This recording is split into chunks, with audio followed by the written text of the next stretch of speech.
अस्सलाम वालेकुम, I am doctor Akhtar working as chest and allergy specialist in different cities of Punjab. ये हमारा video का सिलसिला है जिसमें मैं आपके जो क्वेश्चंस कमेंट्स में आप करते हैं या हमारे पेशेंट पूछते हैं, उनको मैं वीडियो की शक्ल में रिप्लाई करता हूँ।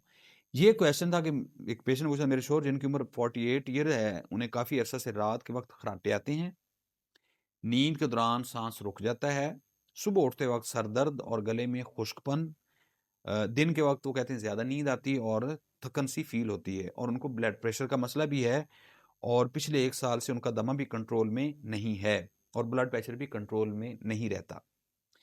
अब उनका ये सवाल था, ये कौन-सी बीमारी है और इसकी वजह से दमा का मसला क्यों हो रहा है? इस बीमारी को हम कहते हैं ऑब्स्ट्रक्टिव स्लीप एपनिया। ये क्या होती है? इसमें ये होता है कि जो आदमी ओबीज़ होता है, मोटा होता है, तो जो चर्बी है वो जो आपका गला है इसके सराउंडिंग में जमा हो जाती है।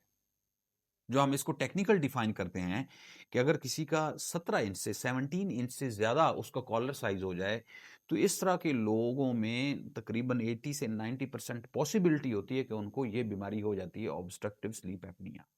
कि वो होता क्या है, कुदरती तौर पर जब हम सोते हैं तो हमारे तकरीबन 60 या 70% जितने मसल्स हैं वो रात के टाइम रिलैक्स हो जाते हैं। एक रैम पीरियड आता है, आरईएम, सोने की एक स्टेज होती है। तो जब वो रिलैक्स हो जाते हैं, तो एक नॉर्मल आदमी जब वो रिलैक्स हो जाता है, तो फिर भी उसका 50% जो है वो दरमियान में साइज़ होता है कि वो आराम से साँस ले सकता है। लेकिन जो ओबीज़ आदमी होता है, उसके चूँकि फैट जमा होती है, तो उसका जब 50% कम हो जाता है, तो उसका तकरीबन बिल्कुल वो बंद हो जाता है। जब वो गला बंद हो जाता है, तो फेफड़ों के अंदर कार्बन डाइऑक्साइड जो हम हवा बाहर निकालते हैं, वो जमा होना शुरू हो जाती है। जब वो एक एक्सट्रीम फ़ेज़ तक पहुँचती है, तो वो जाके ब्रेन को ट्रिगर करती है कार्बन डाइऑक्साइड, तो उस आदमी को अचानक साँस फूल जाता है। तो अब उसमें क्या होता है, एक तो जो उनका क्वेश्चन ये था कि उनका साँस बंद हो जाता है, तकरीबन ये 10 सेकंड तक रहता है तकरीबन। अब 10 सेकंड तक वो बंद रहा, उसके बाद वो अचानक लंबे-लंबे ऐसे वो लंबे-लंबे साँस लेता है, और उसके बाद फिर थोड़ी देर के बाद 1-2 मिनट के बाद फिर वो उसी फ़ेज़ में चला जाता है, यानी उसका वो बंद हो जाता है, चूँकि वो जाग नहीं रहता। क्योंकि जब वो जागता है तो एक वेक रिफ्लेक्स अल्लाह ताला ने हमारी रखी है कि जब वो आँख खुलती है तो वो फिर ये नाली खुल जाती है और वो जो है वो कार्बन डाइऑक्साइड निकल जाती है, उसके बाद फिर वो सेम साइकिल में एंटर हो जाता है। तो अब इसमें जो मेन वजह क्या हुई कि उसका जो फैट डेपोज़िशन है उसकी गर्दन के सराउंडिंग में, जिसकी वजह से उसका जो साँस रुक रहा है, कार्बन डाइऑक्साइड इकट्ठी हो रही है और उसके बाद उसको ये बार-बार हो रहा है। अब उसमें उनका ये क्वेश्चन था कि ये क्यों, इसमें दमा भी क्यों खराब होता है और ब्लड प्रेशर क्यों नहीं कंट्रोल होता? अब ये सारी रात जब मसला रहता है तो इसमें ऑक्सीजन भी ड्रॉप कर रही होती है।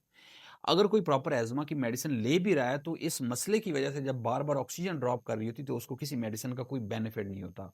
उसमें हार्ट की मेडिसिन भी है, उसमें दमे की मेडिसिन भी है, उसमें ब्लड प्रेशर की भी मेडिसिन है। तो इस तरह का जो केस होता है, इसमें अगर हम उसका ये ऑब्स्ट्रक्टिव स्लीप एपनिया ठीक कर दें। अब ऑब्स्ट्रक्टिव स्लीप एपनिया ठीक करने के 2-3 तरीके हैं। नंबर 1 तो उसका मोटापा किए कम कम किया जाए, उसकी एक अलग वीडियो मैंने बनाई कि किस तरह किया जा सकता है। दूसरा, इसको हम ट्रीट करते हैं सीपैप के ज़रिए, ख़ास किस्म की मशीन होती है, वो मुँह के ऊपर मास्क लगा देते हैं, तो वो एक प्रेशर जनरेट करता है, जिसकी वजह से उसका वो गला जो है खुला रहता है। दूसरा तरीका इसमें ये होता है। तीसरा तरीका ये होता है, अगर किसी को बहुत ज़्यादा कोई सर्जरी का प्रॉब्लम हो जाए, या नाक टेढ़ा हो जाए या इधर टॉन्सिल्स वगैरह हो जाएँ, तो उनमें फिर सर्जरी करनी पड़ती है उसको ठीक करने से पहले। तो ये इसके मुख्तलिफ तरीके होते हैं। लेकिन अगर इस तरह के केस में इसका इलाज कर दिया जाए, जो इसका ऑब्स्ट्रक्टिव स्लीप एपनिया है, तो बाज़ का तो उसकी मेडिसिन भी खत्म हो जाती है, खा वो दमा है, खा उसका ब्लड प्रेशर है, दिल की बीमारी है।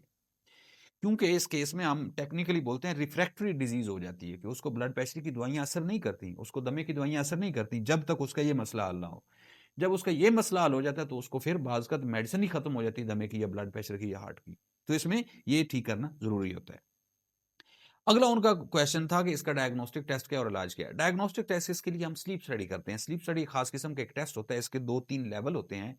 एक टेस्ट तो लैब में किया जाता है कि पेशेंट रात के टाइम हॉस्पिटल जाता है, उसको मुख्तलिफ किस्म की वो नोड्स लगा देते हैं, मुख्तलिफ किस्म की बॉडी की जो मूवमेंट्स हैं, जो दिल की मूवमेंट हैं, जो ऑक्सीजन का लेवल है, तो ये सारे, और जो ब्रेन में जो आपकी स्लीप स्टेजेस हैं, उन सबको डॉक्यूमेंट किया जाता है। ये बड़ी कॉम्प्रिहेंसिव स्टडी होती है।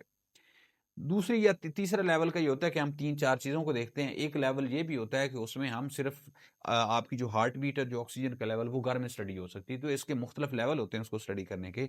उसमें हम कन्फर्म कर लेते हैं कि इस आदमी को ऑब्स्ट्रक्टिव स्लीप एपनिया है, और उसका जो फिर इलाज जो उन्होंने पूछा वो यही है कि नंबर 1 तो उसमें अगर ओबेसिटी, उसकी मोटापा कम कर दिया जाए तो मसला हल हो सकता है। अगर वो मोटापा कम ना कर सके तो फिर उसमें हम सीपैप लगाते हैं, ख़ास किस्म की एक मशीन होती है।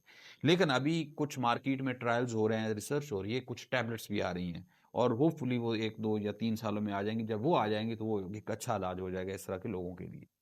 तो अगर आपने अपनी ये तमाम बीमारियाँ कंट्रोल करनी है तो पहले आपको ये ऑब्स्ट्रक्टिव स्लीप एपनिया ठीक करना होगा, उसके बाद आपकी जो मुतल्लिका बीमारी है वो ठीक हो जाएँगी। अगर आपका कोई क्वेश्चन हो, मोस्ट वेलकम, आप नीचे कमेंट्स में लिखो, मैं इंशाल्लाह आपको वीडियो की शक्ल में रिप्लाई करूँ।